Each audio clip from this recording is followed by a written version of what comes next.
that I've had since I've been here. Can really disrupt play, can get through the basket from one end to the other, and can score. And if you know things about our program, scoring is one of the things we got to do. And she's got the mentality. Another position we really want to address was our 4-player. That's Kiana Rembert. She's a 6'2" kid from North Carolina. You probably had to kick her out of the gym today because she wants to be in the gym. So she's a little upset we have this going on today, so she can't shoot. That's a good thing. So we've got kids that really want to get better, and she's really addressing that 4-player spot. And finally, Adalia McKenzie, she's Miss Minnesota, best player in Minnesota, committed here. She was a 53 top player in the ESPN women's rankings. All these kids can score, and all these kids are very offensive minded, and we can teach defense, but we need to put some points on the board. When we went for the transfer route, we wanted to get some experience. Sarah Anastasieska from Duke came in. She's played several places. She gives us not only kind of an edge and determination on the court, but she's helping us in our locker room. And we needed that.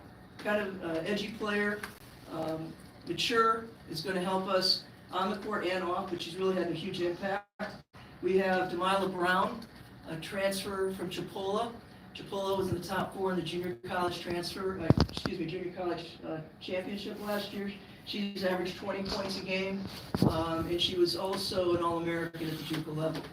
And finally, we got Kendall Bostic from Michigan State as a transfer. We went after her hard as she came out of high school, came back to us. Again, that 4 spot, and what we're trying to do offensively, we needed someone to stretch the 4, hit those outside shots, and rebound. And that combination with Kendall and Kiana, and also Sarah, I think will kind of give us that combination we're looking for what we want to do offensively. You know, we kind of combine that and layer that with our returners. Jada Peebles started every game with us last year. Slid her to the point guard. She's taken a really strong leadership role, wants the ball in her hands. And I think Aaliyah Nye, who kind of struggled with an injury last year, is going to come into her own. She's a shooter, can really hit the 3 ball, but her leadership. There's a battle going on at the 5 spot. Love it.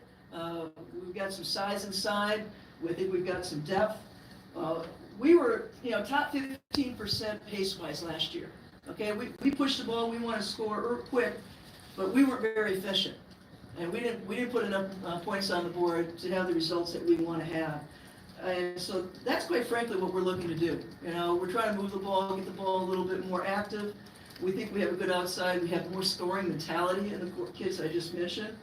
It was fortunate we had Jenna Smith in last couple of weeks when she got to be in the Hall of Fame here. That influence of people that have won in this program to try to help send that message to our players.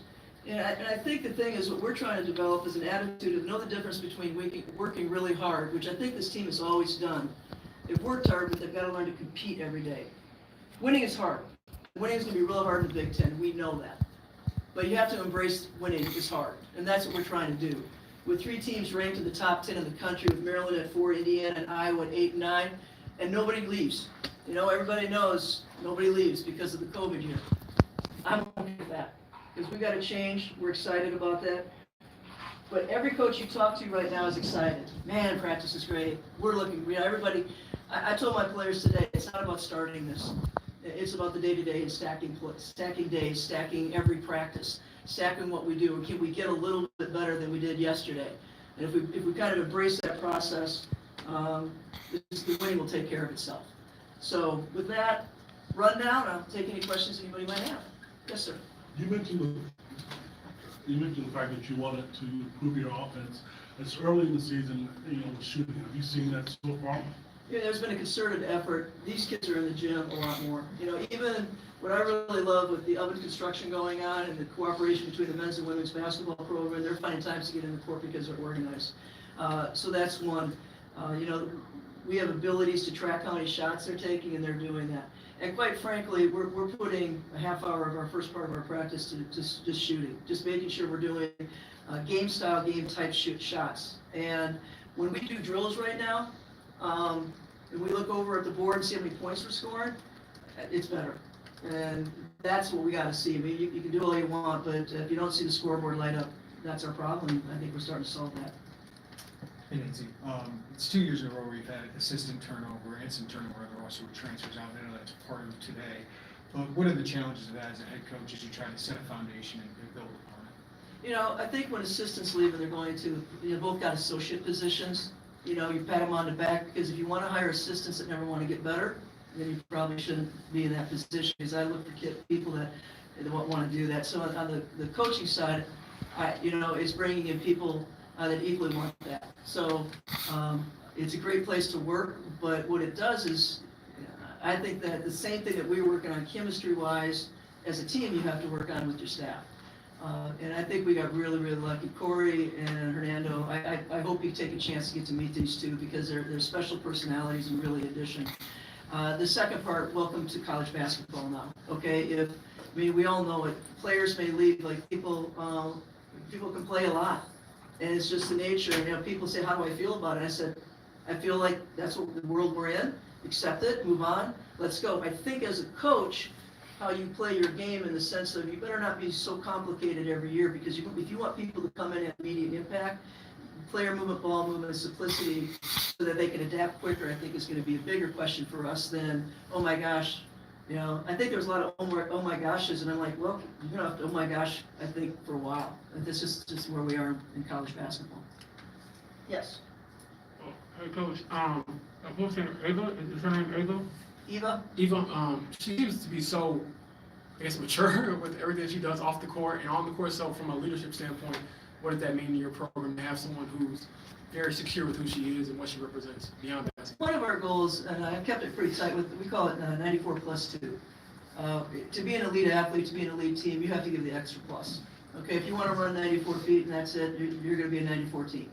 If you want to be a +2, then you got to do things outside of that. That's where, for example, what you said, Eva, she's a +2 in the sense of like she's part of our community. She's part of what we want to do on campus. She's active.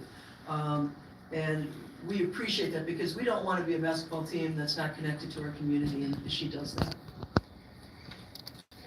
Hi Nancy, it sounds like you're almost trying to do a culture reset a little bit, if that's a fair characterization. And how has your team responded so far to what you were talking about? Not only working hard, but competing, and aiming for the win. It's culture appreciation. That's, because I think we always wanted to do it, but it's just simply when you could not do it.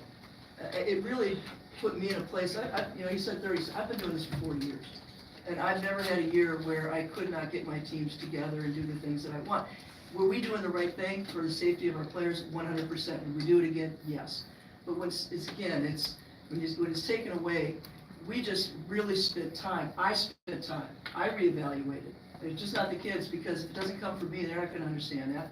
I reevaluated where I was, where I wanted to do, and then we built it from there. And you'll hear things like 94+2. You hear things about our sisterhood. You hear things about our values. It was just more intentional, Scott. And sometimes maybe that's what has to happen. Something has to happen, and it happened. And I want that to happen again, but I learned a lot from that. So it's more an appreciation for what that means to the team. Any other questions? Oh, there we go. Nancy, when you have a 7th-year player who will turn 24 in January, what are her goals, and what was that conversation like to bring her into the program? If you know Sarah, it was extremely fun. They give her a little hard time every once in a while, call her grandma, but what's fun about it is that she embraces it. Do you know what I mean? And it's a fun part of her. I know we were recruiting the other day, and we had a younger player on campus, and she said, Coach, you know how much older I am than her? And I said, just hang with it, okay? She wants to be a coach.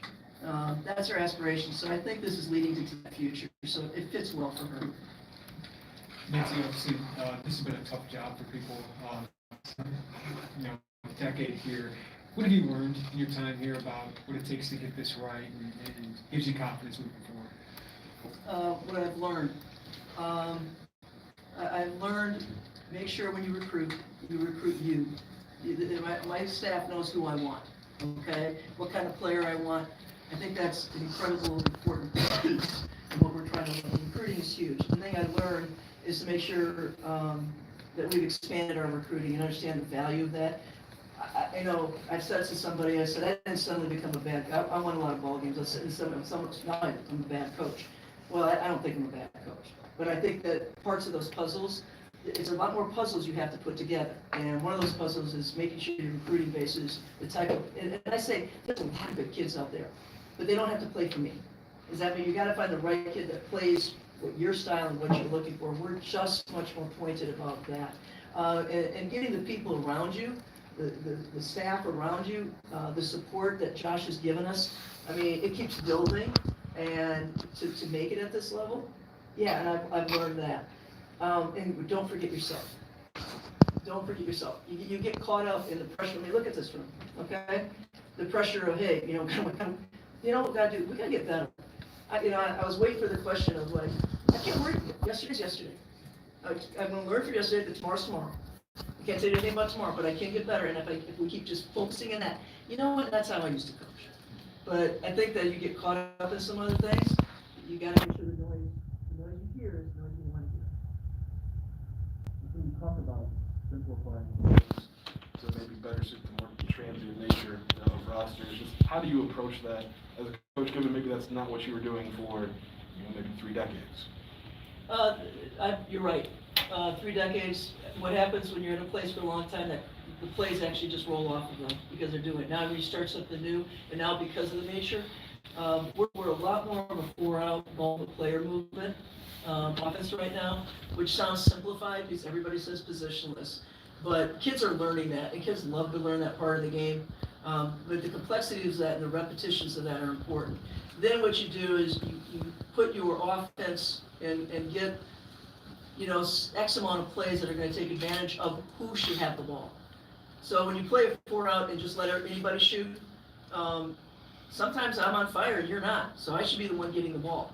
So that's when you run your plays to try to get more intentional, and that's kind of the blend that we're looking for right now. I think we're going to do defensively. We're going to be a little bit different too.